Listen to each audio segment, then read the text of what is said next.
Paunawa, ang lahat ng nakapaloob sa kwentong ito, ay pawangkathang isip lamang, at hindi tunay na nangyari. Salamat po.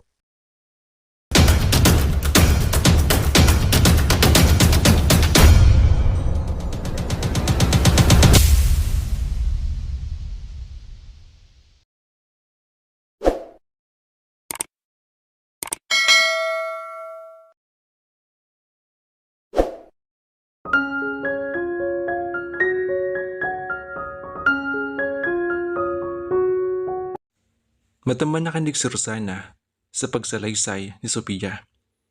Ginawa niya yun sa'yo. Niloko ka niya sa loob ng mahabang panahon. Rosana, mag-isang taon pa lang naman aming relasyon eh. Abay kahit na, para sa akin na mahaba ng panahon na iyon para hindi makonsensya sa ginawa niyang panluloko sa'yo. Pinaasa-asa ka na niya tapos yun pala. Naku Sophia ha, kung hindi lang masama magmura ng pataya, mumurahin ko yung Diego na yun eh. Nanggagaliit pang sabi ng dalaga. Huwag ka na magalit Rosana. Sabihin mo na ang gusto mong sabihin. Pero kahit niloko niya ako, mahal ko pa rin siya. At napakasakit sa akin ang pagkamatay niya. Hindi ko kayang tanggapin sa dibdib ko, sa isip ko. Parang nga nakikita ko pa siya dito sa buhay ko eh. Buhay na buhay. Kasama ko. Naglubog ang loob na kaibigan niya. Hindi ka pa nagbabago, Sophia. Ikaw pa rin yung Sophia na nakilala ko 8 years ago. Naiintindihan kita. Dahil 18 ka pa lang nun. Bata. Inosente. Kung magsalita ka noon, handa ka magpakamartir sa lalaking mamahalin mo. Ay, my gosh. Hindi ko alam na tutuhanin mo pala. Mahal na mahal ko si Diego eh. Siya na yata ang huling lalaking mamahalin ko, Rosana. Muling nahilin ng luha ang mga mata niya. Makakakita ka pa na higit sa kanya. May darating para sa'yo na talagang para sa'yo lang. Walang kahati. Ganun. Pagkatapos ng kay Diego, hindi ko na magawa magmahal pa ng iba. Paliban na lang kung makakakita ako ng lalaki kagaya niya. Ano naman ibig mong sabihin?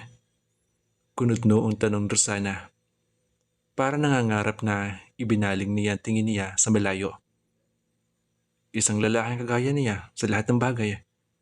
Sa pagdadamit, sa paraan ng pagsasalita, hanggang sa kaliit-liit ang mannerism niya. Eh bakit hindi mo nila sinabing gusto mong muling mabuhay si Diego na yan? Aba, saan ka makakita ng lalaking sinasabi mo? Iyon nga ang punto Rosana eh. Kung pwede ko lang buhayin si Diego, bubuhayin ko. Ay, naalam naman natin imposible mangyari. Talaga naman, Sophia. Ano man kasi nasa utak mong yan? Kaya bilang kaibigan mo, ang ipapayo ko sa'yo, pag-aralan mo na kalimutan si Diego na yan. Rosana, hindi ko siya magawang kalimutan eh. Rosana, mahal na mahal ko siya. Naghari sandali ang katahimikan sa pagitan nila. Tahimik na lumuluha siya. Si Rosana naman ay nasa malalim na pag-iisip. Eh paano yan? Pagpunta mo sa burol ni Diego tiyak na magkikita kayo ni... Ano bang pangalan niya nun? Agatha. Oh yan, ni Agatha. Ano nga gagawin mo? Nagipit siya ng balikat at napatungo. Tumingin siya sa mga palad na wari ba ay naroon ang kasagutan. Bahala na. Hindi naman siguro niya ako aawain at sasaktan. Yung sabi sa akin ni Diego, mabait siya. O tapos ano pa? Maganda. Ano pa? At mahal na mahal niya. Nanginig ang labi niya sa kanyang sinabi. Katotohanan iyon na umaalingaw-ngaw sa isipan niya. Kaya mas lalo dapat mo na siyang kalimutan. Dipinidong sabi nito sa kanya. Nagpahinga lang siya ng kaunti at niyaya na si Rosana na hanapin ang address ni Diego sa Baguio. Doon na ipinanganak at lumaki si Rosana. Kaya kabisado ang mga lugar. Hindi sila nahirapan sa paghanap sa bahay ng binata. Mahigit sa 5 ang iba't ibang klase ng sasakyan na nakita nila nakaparada sa tapat ng malaking bahay na mayroong chimney. Mula sa kinaroroonan nila ay masisilip sa malalaking bintana ang kaganapan sa loob. Matatanaw ang bahagi ng kape ni Diego. Ang ilang mga korona at mga ilaw, ang ilang mga taong nakaupo sa loob at nakikiramay. Pinansin ni Rosana ang pagkatigalgal niya, pati na ang mga matang namamaga dahil sa kakaiyak. Sigurado kang kaya mo? Tanong nito. Oo, kailangan lakasan ko ang loob ko. Nagpatiunang bumaba sa sakyan si Rosana at ubilis siya na pumasok sa loob ni bumaba sa sakyan. Ngayon pa ba maduduwag? Tanong niya sa sarili. Hindi, kailangan makita niya si Diego. Sa wakas, ay bumaba rin siya ng sasakyan. Tinangoan niya si Mang Erning na magpaalam itong ipaparada ng maayos ang kotse. Mabibigat ang mga hakbang niya nang pumasok siya sa loob. Magkaagapay silang lumakad ni Rosana patungo sa malaking bahay. Mahuli na ako, Sophia. Nakakahiya naman kung dalawa pa tayo ang dramatic entrance. At least ikaw, may karapatan ka dahil boyfriend mo naman namatay eh. Ay di mas lalo nila akong papansin kapag pumasok ako na mag-isa. Ikaw na ang mauna, sige na. Hindi kita pababayaan. Sa tabi-tabi lang ako, magmamasid-masid. Hindi niya nakumbinsi si Rosana. Kaya mag-isa siyang pumasok sa bahay ng mga Santiago. Huminga siya ng malalim pagsapit sa baitang ng beranda at naplos ang manggas ng suot niyang panluksa. Ang malamig na simoy ng hangin ay nakapagparagdag sa lungkot na sumasaklot sa kanyang kabuuan.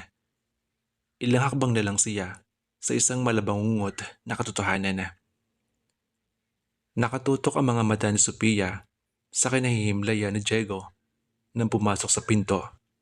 Kaya hindi niya napuna ang isang babae na natuon ng pansin sa kanya.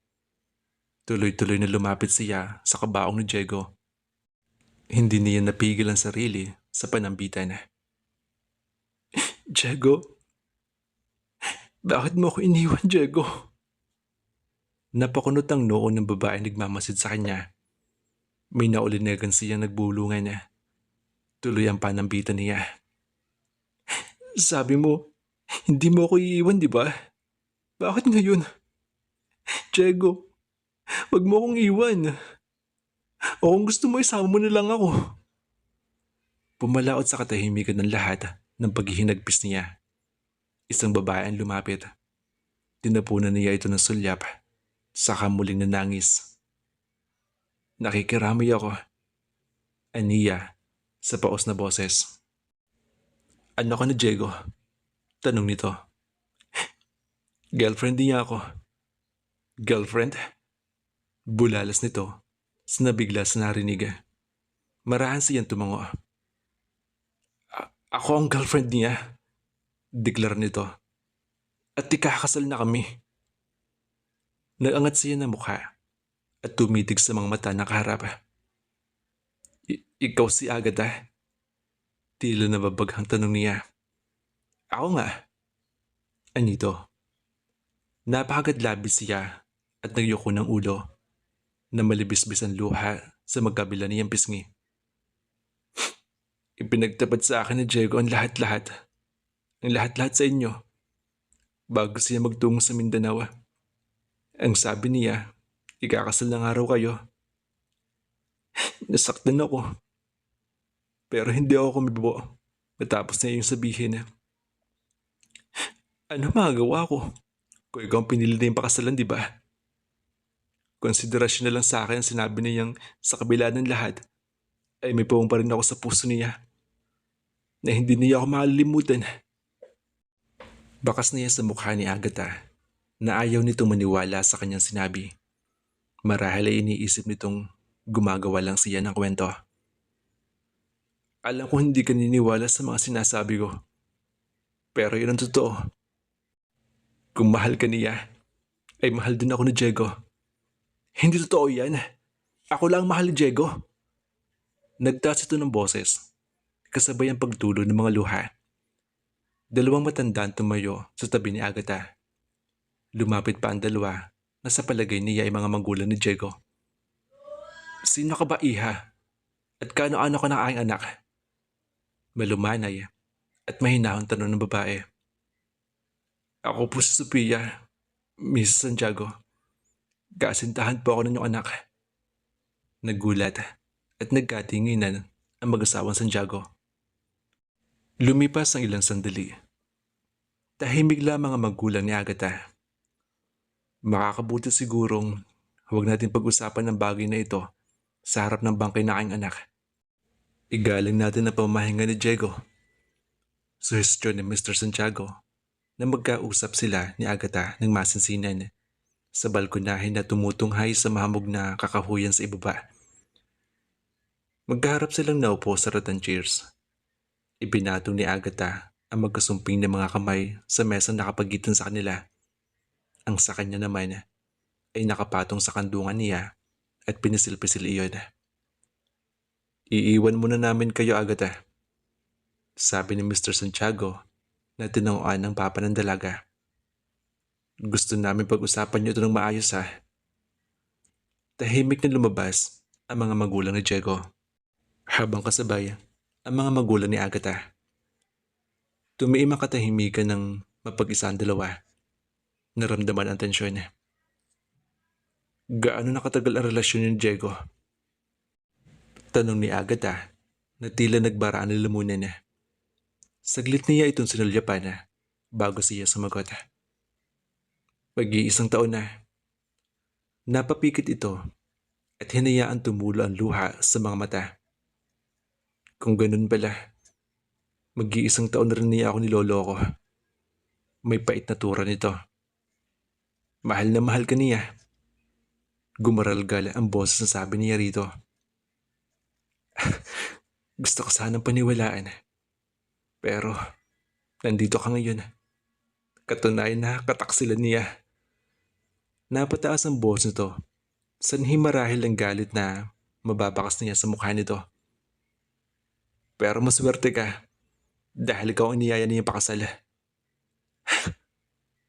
Bisit siya. Bisit kayo. Luha ang bulalas nito.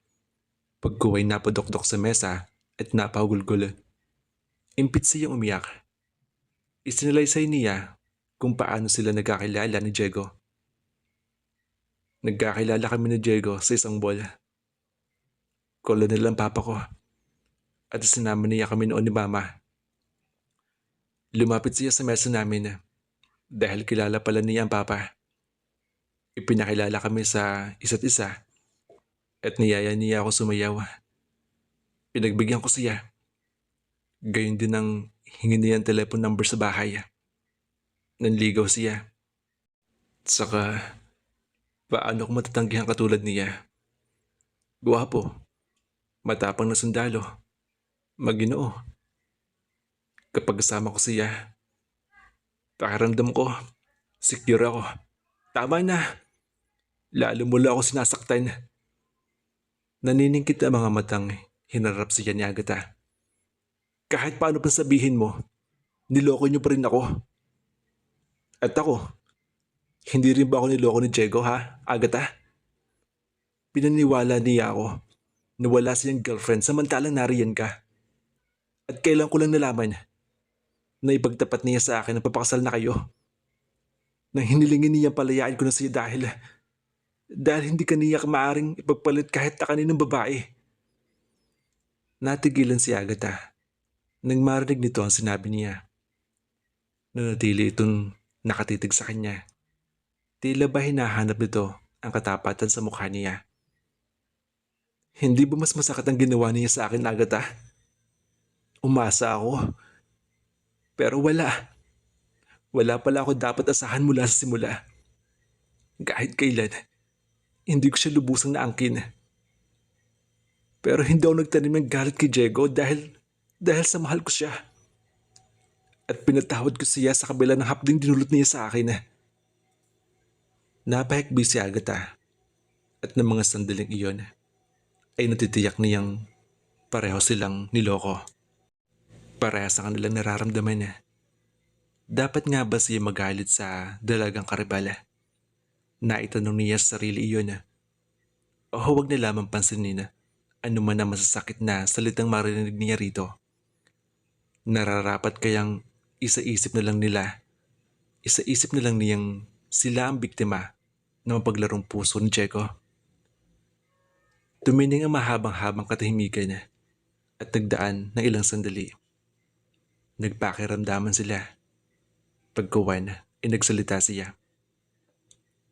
Gusto kong makiramay sa mga naiwan niya. At gusto kong kahit man lang sa mga huling sandali ay makasama ako ni Jeko. Humugod ng isang malalim na buntong hininga si Agatha at sandaling ibinaling ang pansin sa kakahuyan sa ibaba. Wari nag-iisip ito at pagkatapos ay muling tumingin sa kanya at marahan tumango. Ang mga gusto makiramay ay tinatanggap ng mga magulang ni Rito.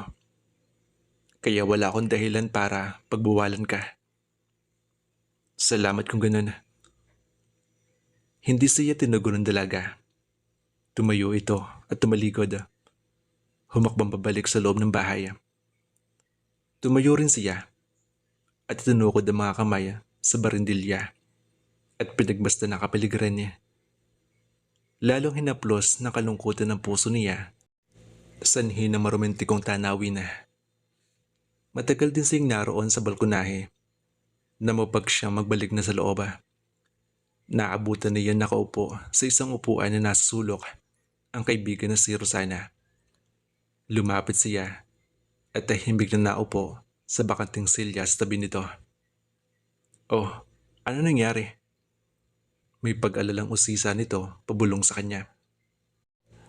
Okay lang ako, Rosana. Wala ka dapat alalahanin. Nagkausap na kami ni Agatha. O ano sabi niya? Inaway ka ba? Hindi naman.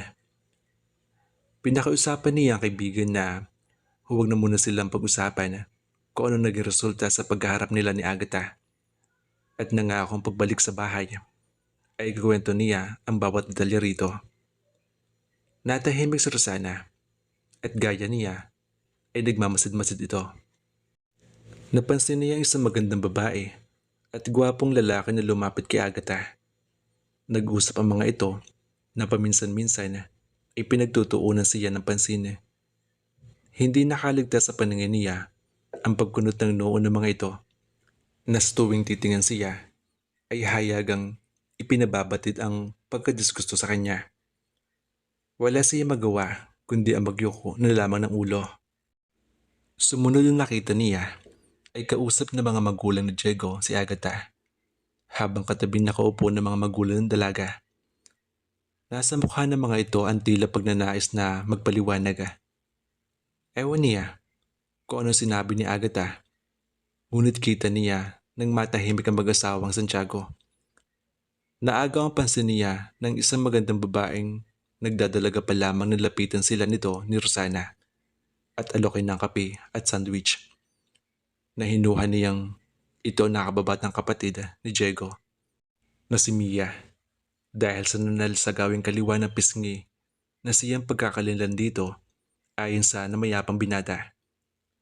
Si Abel naman ay natitiyak niyang iyong dalagang kanina pa siya pinagmamasdan mula sa malayo. Iyong may pagkasingkit na mga matang kung tumitig ay matiim lalo pat nakunot ang noo. Ikaw si Mia, di ba? Nangahas siya magtanong. Isang matabang na oo ang itunugon nito sa kanya. Madalas kayong naikwento sa akin noon ni Jeko. Mahal na mahal niya kayo. Alam namin yun. Casual pa rin sagot ni Mia. Nang hindi sila kumuha ng kape at sandwich, ay tumalikod na ito. Galit sila sa akin, Rosana. Naluluhang sabi niya sa kaibigan. Hayaan mo na lang. Ginagap nito ang kamay niya at marahang pinisila. At saka si Agatha. Si Agatha ang gusto nila para kay Jeko eh. Eh wala tayong magawa. At sa tingin nila, lumalabas na isa kang mga agaw. Panggulo sa relasyon ng dalawa. Sana unawaan naman nila ako, Rosana. Lalo ako nasasaktan sa nakikita ko sa kanila eh. Napabuntong hininga na lamang si Rosana at napakabit balikat. Kung may magagawa lang siya para mabawasan kahit kaunti ang dinaramdam ni Sophia, igagawin niya. Kung mayroon dalawang taong nagpapahayag ng panguunawa sa kanya, iyon ay ang mga magulang ni Diego. Sa loob ng ilang araw na naroon siya at nakikiramay, ay naging mabuti ang mga ito sa kanya. Hindi nga lamang kasing special kumpara sa trato ng mga ito kay Agatha. Naunawaan din niya iyon sapagkat si Agatha ang inaasahan ng mga ito na magiging manugang, sina Mia at Abela. Bagamat nasasaktan niya, ay hinayaan na lang niya ang malamig na naging pakikitungo sa kanya na magkapatid. Basta tuwing magtatama ang kanilang mga mata, ay pinababakas niya ang pagnanais na mapalamit man lamang sa mga ito. Naihatid na ang mga labi ni Diego sa huling hantungan niya, ay hindi niya nakayanan ang matinding sakit na naramdaman niya. Nang makitang ibinaba na ang kabaong nito sa hukay, hinimatay siya. Ang akala niya ay isasama na siya ni Diego sa patutunguhan nito. Ngunit ilang sandali lamang at nagbalik din ang kamalayan niya. Hindi na niya nakausap si Agatha matapos ang libing. Sa bagay, bakit pa? Kung magkakaroon sila muli ng ugnayan, ay tiyak na pareho lang silang masasaktan. Ngayong wala na si Diego, kailangan magpatuloy ang buhay niya. Hindi nga lang niya alam kung paano gagawin iyon. Isang araw pa ang pinalipas niya bago nagpaalam kay Rosana na babalik na siya ng Maynila. Lumipas ang mahabang oras ng biyahe. Lumapit ang mama niya matapos iparada ni Mang Ermeng ang kotse sa garahe. Halatang galing ito sa garden dahil sa hawak ng mga bulaklak na kapipitas lamang. Nagpatiuna na siyang bumaba ng sasakyan at hindi na hinindi pang ipagbukas iyon ng pinto na matandang driver. "Hello, Iha! I'm glad na nakabalik ka na." Bati ng ina na tinugon ang ginawad niyang halik sa pisngi nito. "Kumusta na po kayo, ma?" Matamlay na tanong niya sa ina. "Okay so far. Nagsimula na ang negotiation between the management and the strikers. Baka wala na isang linggo at magiging normal na ang takbo ng trabaho sa pabrika. Ikaw, kumusta ka na?" "Na ito, worse and very, very tired sa biyahe." Ang sinabi niya ay sinundan ng isang mahinang hikaba. "O siya, magpahinga ka na muna sa kwarto mo at mamaya na lang tayo muli mag-usap, ha?" Iniabot ni Manang Erning sa kanya ang supot ng strawberries. Iniabot naman niya iyon sa ina. Ito lang ma'am pasalubong ko. Hindi ko na magawa mag-ikot-ikot pa para mamili sa Bagyo." "Naiintindihan ko, Iha. Hindi ka nagpunta roon para maglibang. Kahit nga wala ng strawberry, ang mahalaga nakabalik ka na. O siya, magpahinga ka na ngayon. At paladahan na lang kita ng kay Mimosa ng pagkain sa kwarto mo." "Salamat, ma, ha." Muli niya hinagkan sa pisngi si Divina at tuloy-tuloy na pumasok sa bahay. Pumahik siya sa kwarto para makapagpahinga na. Lubog na ang araw sa kanluran nang siya ay magising. Bahagya siyang bumangon at sinandal sa sariling unan. Namait ang panlasa niya nang madako ang paningin sa malaking larawan ni Diego na nakasabit sa dingding. Kay bilis na nahilom ng luha ang mga mata niya. Habang pinagmamasdan niya ang larawan, ay para na rin niyang kaharap si Diego. Naroon sa loob ng kwarto niya, buhay na buhay. Hinding-hindi niya tatanggalin ang larawan doon kahit sino pa magsabi. Ang mga sulat nito sa kanya, ang mga regalo, ay itatabi niya upang sa tuwing na ay maging tagapagpaalala ng kanilang pag-iibigan. Ganun niya kamahal si Diego at ang pagkamatay nito ay hindi hadlang upang patuloy niyang idambana sa puso ang binata. Napukaw siya sa pagninilay nang marahang bumukas ang pinto ng silid niya at sumilip ang mama niya. Tumuloy ito na makitang gising na siya. Naupo si Divina sa gilid ng kama niya.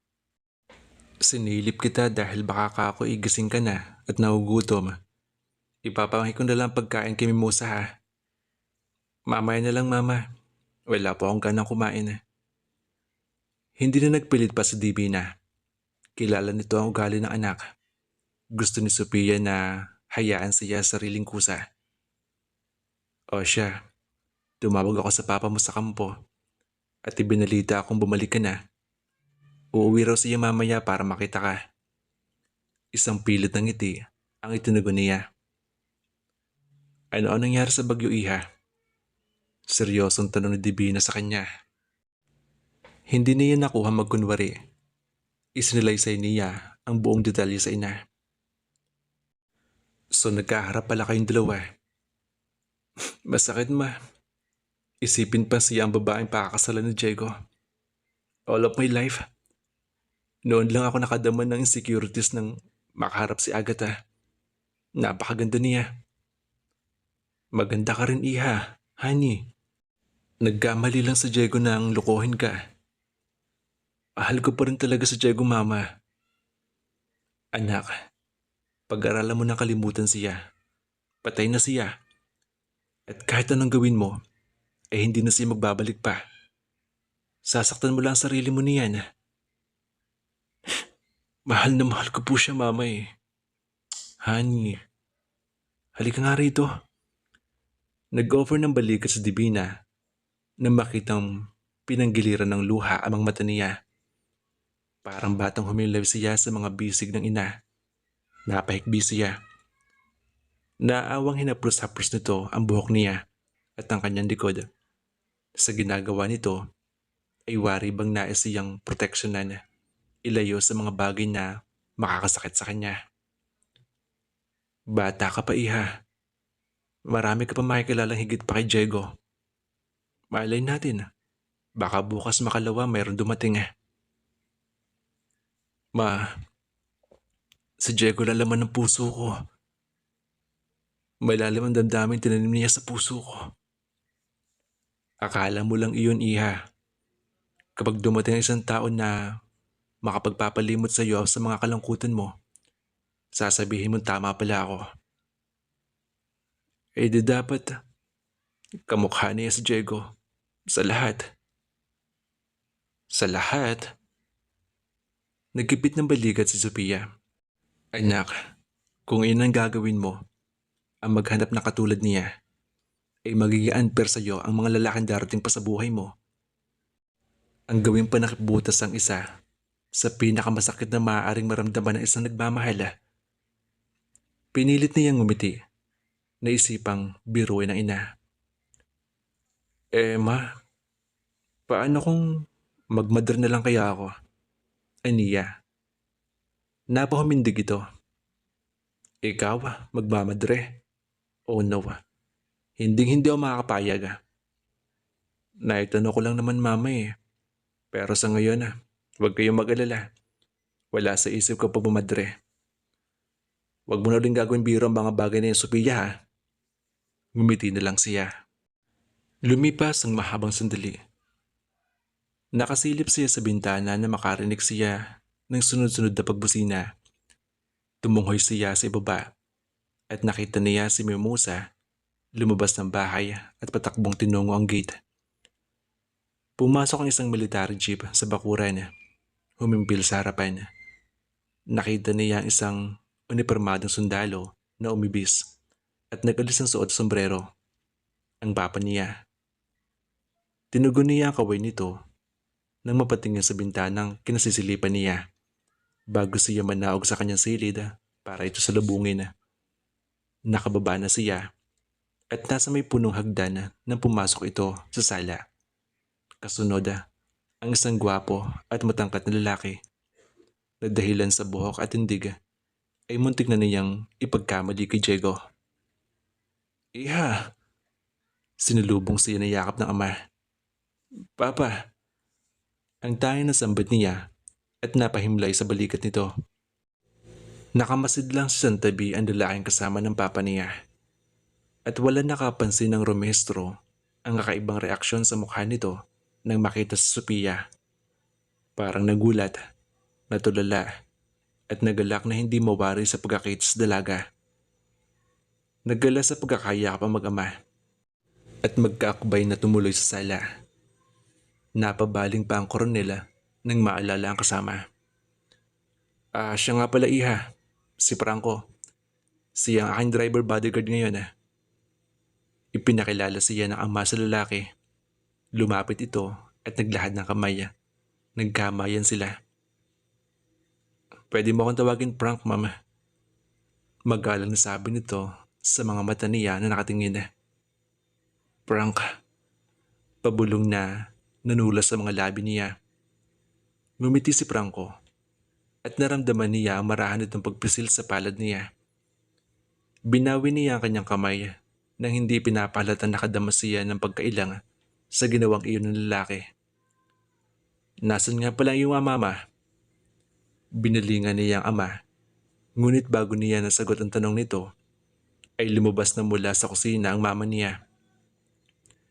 Tinutulungan ko lang sa paghahanda ng hapunan si Mimusa. Ana ng mama niya na bumalik sa pisngi ng papa niya. Pinansin nito si Franco. May bago kaya yatang driver bodyguard ngayon, Conrad. Maagap na nakasagot ang lalaki. Magandang gabi po, mama. Sundalo nga. Sa isip-isip ni Erica. Very attentive.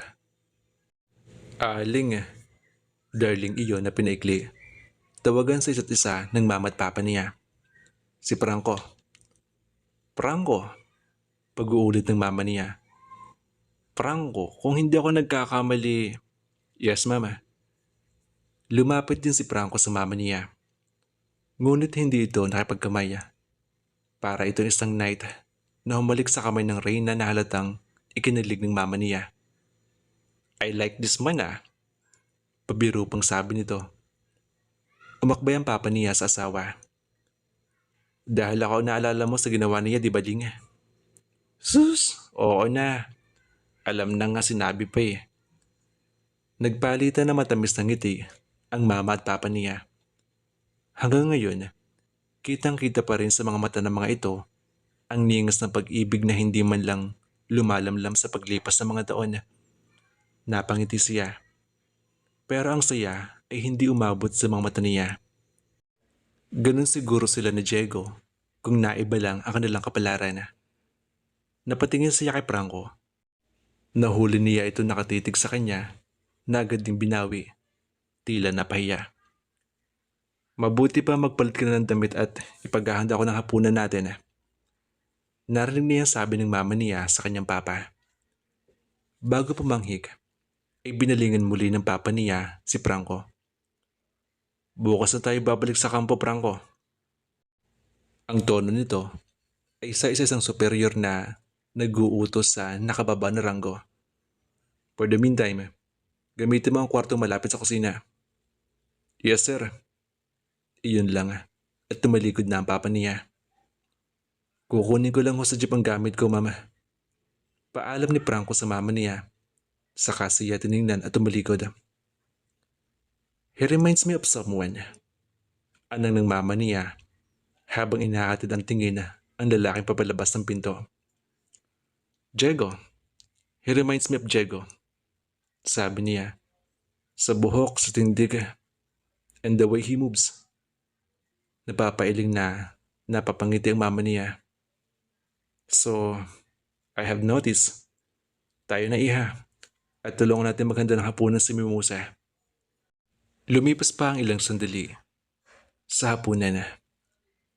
I was worried when you were still in Baguio.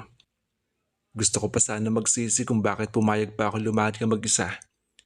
Mabuti naman at naging maayos naman pala ang pagdalaw mo sa mga labi ni Diego. May pagmamahal na sinilapan niya ang ama. Hindi naman ako mag-isa nagpunta sa bahay ni Diego, Papa. Sinamahan naman po ako ni Rosana hanggang sa libing ni Diego. Kinukumusta niya kayo? Napakabait ng kaibigan mong iyon . Kamusta naman siya? Tanong ng mama niya. She's okay, ma. Hindi tulad kong maraming problema. Tahimik lamang na nakikinig sa pag-uusap ng mag-anak si Franco. Nakatuon ang pansin nito sa pagkain. Kumusta ang pagkain niyo? Tanong ng mama niya na marahil ay nagnanais na isali ito sa usapan niya. Masarap, mama. Yung apretada po. Iyon po yung pinakamasarap so far. Kung nambobola man si Franco, nasa kanya na iyon. Basta alam niya, masarap nga magluto ang mama niya. Oh, thank you Franco. Mula ngayon, welcome ka na sa bahay na ito, sabi ng mama niya. Ngumiti si Franco at kinakitaan ng pagkakaalangan na mapatingin sa papa niya. Siguro naisip niya, nahihiya ito at baka akalain ng papa niya na nambobola lamang siya. Ngunit nakangiti rin ng papa niya kahit walang sinabi. Ano nga pala ang plano mo ngayon, iha? Tanong ng papa niya matapos sumubo. Bagamat isa itong koronela, kailanman ay hindi naging strikto o mapagmando ang dapat gawin sa harap ng hapag ng papa niya. Sa harap ng pagkain ay kumikilos sila na hindi tulad ng kilos ng mga sundalo. Ayoko i-discuss dito papa ngayon. Napapaunawang sagot niya. Ayaw niya kasing pag-usapan sa harap ng isang tao. Noon lang niya nakilala ang kanyang mga plano, ngayong wala na si Diego. Nakuha ng mga magulang niya ang ibig niya sabihin.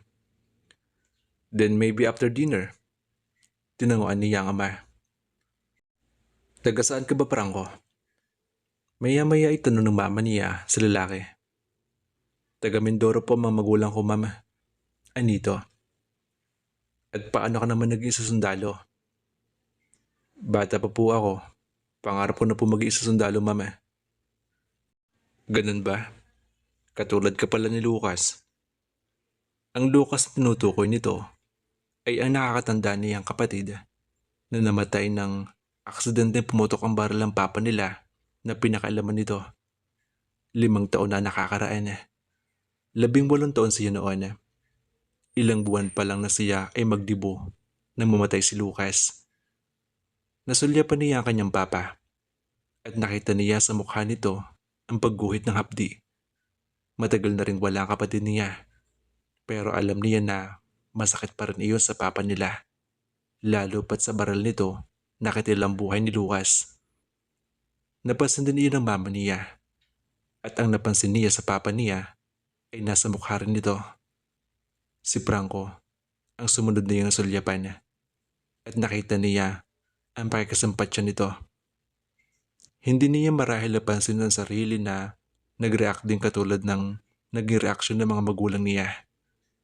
Pero teka, sabi niya sa sarili, papaanong nakikisampatya? Alam ba nito ang tungkol sa nangyari kay Lucas? Nalaman niya ang kasagutan sa tanong niyang iyon nang pagkatapos ng hapunan ay magkaroon sila ng pagkakataong muling magkausap. May nakapagsabi sa akin isang taong malapit sa pamilya ninyo. Tumango na lang siya at hindi nag-uusisa pa. Muli, nakatitig na naman ito sa mukha niya. Bakit ba mula na dumating kayo ng papa? Napapasin ko na lagi ka nakatitig sa mukha ko. Pabirong tanong niya. Isang makalugang ngiti ang sumilay sa mga labi ni Franco. God, ang ngiti nito. Bulong niya sa isip. Nagpapaalala sa kanya ng mga ngiti ni Diego. Mama. Ano yun, Franco? Tanong niya nang hindi nito ituloy ang sasabihin. Natatawang napailing ang lalaki. Sinuklay nito ang mga daliri sa buhok. Pagkatapos ay seryosong tumitig sa kanya. Sophia, iha. Nais ka makausap ng papa mo. Isang tawag iyon mula sa mama niya na pumutol sa pag-uusap nila ni Franco sa sala. Nang tumalikod si Sophia, parang desperadong naiusal ni Franco ang pangalan ng dalaga. Namiminta na ang papa niya, naninigarilyo, nang pumasok sila ng mama niya sa study room. Sa kilawang bahagi ng silid ay ang mataas na cabinet na kinalalagyan ng mga libro. Sa harap niyon ay ang study table. Mayroong sofa bed sa kanang bahagi ng silid. Kahanay ng cabinet ay ang mga frames na pinalolooban ng mga certificate at medalya na magpapatunay sa pagiging isang magaling na sundalo ang papa niya. Naupo sila ng mama niya sa sofa bed. Naupo sa gilid ng study table ang papa niya. Idunot-dot ang upo sa sigarilyo sa ashtray. Ayoko makikita ka nagmumukmok after what happened to Diego, Sophia. Anito. Hindi siya sumagot sa sinabi ng papa niya. I'll understand kung sasabihin mong ayaw mong magbalik sa posisyon mo sa pabrika. Industrial engineering na tapos niya at siya ang nagmumonitor sa production sa pabrika hanggang sa mailabas ang mga damit. Napag-usapin namin ng mama mo na makakabuti kong magbakasyon ka muna. A month or two hanggang sa maalis sa sistema mo ang mga alaala ni Diego. I hope hindi aabutin ng taon. It's no use, Papa. Hindi ko magawang alisin sa sistema ko si Diego. Mahal ko siya. Mahal na. Nagsisimulang paggiliran ng luha ang mga mata niya. I am forcing you to do so, Sophia. Dahil walang buting ibibigay sa iyo ang pagmamahal na sinasabi mo. Patay na si Diego. At kabaliwan ko patuloy mong mamahalin ng isang patay. Patay lang siya physically, Papa. Pero dito, itinuro niya ang kanyang sentido. At dito, itinuro niya ang kanyang dibdib. Buhay siya pa. At mananatiling buhay sa alaala ko si Diego. Mas mabuti siguro kung hahayaan natin si Yaling. Pasasaan ba't makakalimutan din niya si Diego? I'm sure. Tumingin sa mama niya ang kanyang papa. Napabuntong hininga ito. Okay pa.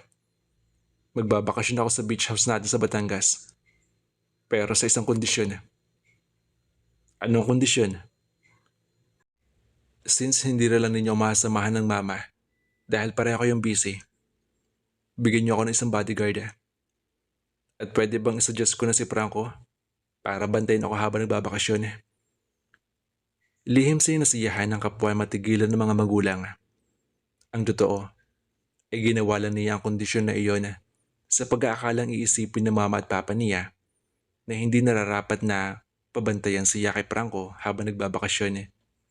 Then, hindi na siya mapipilit ng mga ito. Magagawa na niya ang nais niyang gawin sa buhay niya. Ngunit, nadismaya siya sa narinig.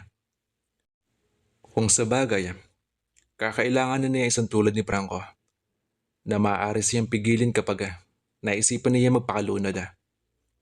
Sabi ng papa niya na tumingin muna sa kanyang mama bago muli siyang tiningnan. Napangat naman ang kanyang mukha. Parang hindi siya makapaniwala sa narinig. Pumayag ang papa niya sa kanyang kondisyon. Pero, mapagkakatiwalaan ba natin si Franco? Tanong ng mama niya. Maganda ang record ng batang niya sa army. Palagi ko naman mapagkakatiwalaan siya sa ating anak.